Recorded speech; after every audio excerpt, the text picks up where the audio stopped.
বিসমিল্লাহির রহমানির রহিম। আসসালামু আলাইকুম ওয়া রাহমাতুল্লাহি ওয়া বারাকাতুহু।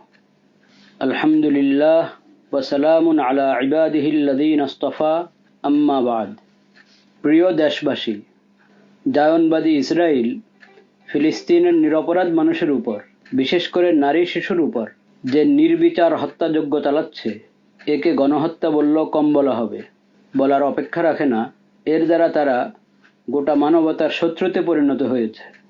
এমন অমানবিক পরিস্থিতিতে বিশ্ববিবেককে জাগ্রত করার লক্ষ্যে এবং এই বর্বরচিত গণহত্যা ও জাতিগত নিধন বন্ধের দাবিতে আগামী শনিবার 12 এপ্রিল প্যালেস্টাইন সলিডারিটি মুভমেন্ট বাংলাদেশের পক্ষ থেকে মার্চ ফর গাজার ডাক দেওয়া হয়েছে।